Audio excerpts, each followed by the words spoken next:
What's up YouTube, Capital G here. Holy crap, the turnaround on this story is unbelievable. We just started talking about this yesterday, the fact that Subterrors and Spyrals were both going to be getting Link Monsters, and one day later, and we already know about the cards, we know what they look like, how to summon them, what they're named, and everything, and this is actually pretty amazing. So this is a situation just like Beatrice, the Eternal Lady, where Konami is importing a TCG exclusive archetype to the OCG, but they're basically trying to spice it up a little bit. They're trying to create a little bit of hype around it, so they give these archetype Link monsters, which it looks so weird seeing these archetypes that don't even have extra deck monsters, and their first monsters are Link monsters. Like, this is so fucking surreal, but this is just like Beatrice, the Eternal Lady, and it premiering in Japan despite the fact that it was a TCG exclusive archetype. So let's go ahead and look at these cards because I have looked at them both already.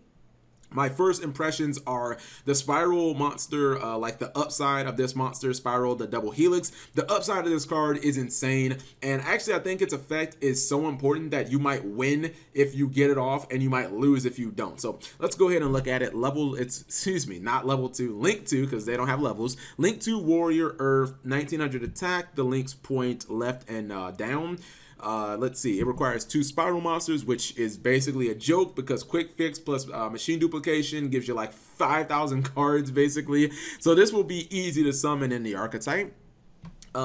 The second effect is the hard once per turn. The first effect we already knew because Konami basically revealed it on the website. This card's name becomes Super Agent while it's on the field in the graveyard. You can declare one card type, monster, spell, or trap, reveal the top card of your opponent's deck, and if you do it, if it is that type of card, take one Spyral monster from your deck or your graveyard, that's kind of important, and either add it to your hand or special summon it to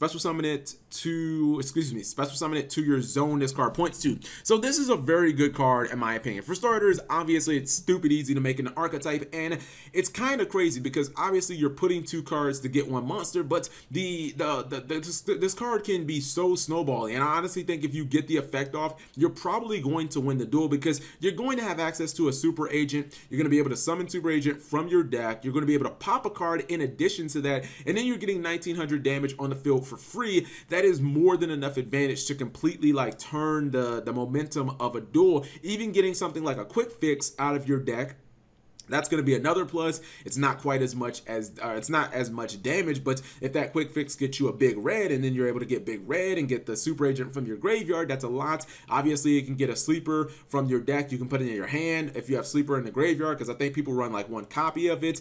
I mean, you can pretty much just add your sleeper back. My only problem with this card, the double Helix, is the fact that it works on that whole, hey Cap G, what's on the top of my deck? You don't know, is it a spell or a trap? It works on that stupid guessing game that Super Agent does, and with Super Agent it's not that big of a deal if you whiff on the effect, you just normal summon it, but if you whiff on this guy, like, that is such a big thing, man. It can make your entire turn feel mediocre, whereas if you get the effect off, you probably win the duel. Like, that's how big of a gamble this card is. Overall, I honestly love it because I try and look at cards in a positivity like light, and I try to think of them at their best. Like, the ceiling on this card is incredibly high. I think this card is actually really good, and it allows Spyrals to have some pretty explosive plays, which they're already known for as well. So that's a card that I like. I think you were basically going to run 2 of that. Like, I don't even think it's a question. You can probably summon 2 in 1 turn if you open with machine dupe, which is the main way you're going to summon that. Then we have the Subterror Link monster, which the artwork looks really good. I actually like some of the Subterror artwork. Some of them are like, this one is but this one looks great. This one looks good. This is Nemesis Warrior. He looks okay. So this is Subterror Behemoth Aberration, and this is a Link 2. It's an Earthworm type, 2000 attack. The cursors point bottom left and bottom right, which I actually think is the most optimal for a Link 2. The requirements or the materials are 2 flip monsters. This is very, very important because I actually didn't realize this the first time I shot this video. You guys might notice this portion is being shot 2 hours, but 2 hours after the first half. This means that you can only summon this, correct me if I'm wrong, but you can only summon this with with Subterror Behemoth monsters, and that means that you won't be able to make this with the Nemesis. I mean, Subterror is basically breakdown like Cosmos, where half of the archetype is pilots, half of the archetype is the spaceships, and the Subterror Behemoth monsters are the flips. And I don't know, even though this is only a Link 2, giving up 2 of those behemoths, that's a lot, man. If I could give up like a Nemesis warrior plus like an archer, that'd be pretty easy, but giving up 2 of those, that seems like a heavy investment, and this card had got to, like, this card has to be incredible for me to want to do that. It is a hard once per turn on the second effect. First effect says this card gains 100 attack times the total original levels of its Subterror monster link materials. Okay, so that's perfectly fine. I mean, a lot of these like Subterror Behemoth monsters, I mean, their levels are just like ridiculous. A lot of them are like level 10. They have a level 12, 7. So, I mean, you should be able to get this card upwards of 4,000 pretty easily, and it's gonna be a world beater at that point. The second effect, you can only activate this, or excuse me, you can activate this effect: send one flip monster from your deck to the graveyard. If you do, special summon one monster from your hand to the zone this card points to in face down defense position.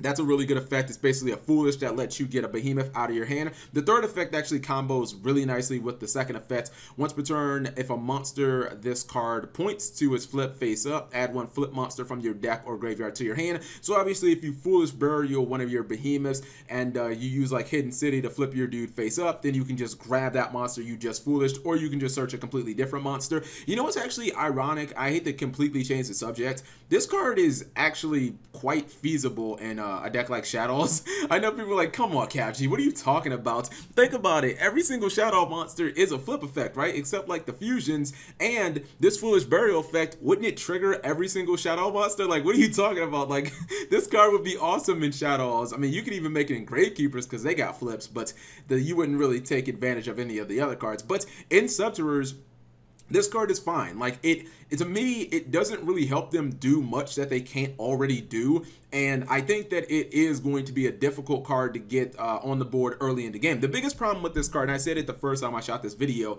the biggest problem with Aberration is Subterrors are a deck that really struggle in the early game. They are an excellent grind deck. They're almost identical to Dark Magician. They can grind super well. It's just getting those first 3 turns, getting through those turns, because it's a combo oriented deck. You got to get Hidden City. Hidden City searches stuff. Then, you know, it's kind of your protection and get your monsters flipped. And you got to get a couple of behemoths on the field, and you got to get them face down, start flipping them face up. Then you got to get your trap card. Like, you got to get all of those things together, and then you can kind of take over the duel. But this is not a card that's going to help you do that any faster, and it's also not a card you're going to really drop within the first 2 or 3 turns. So I don't know, I see you being able to drop this if you have like 3 Subterror Behemoths on the field, but at that point you're doing what your deck is designed to do, and you should be winning. This is a card that's, it's probably, yeah, you're definitely going to run it, but it doesn't feel like it fixes the problems that Subterrors have. The Spyral card I like because I feel like it's explosive. I feel like you can make it turn 1. I mean, to be honest, you could probably make 2 of them turn 1,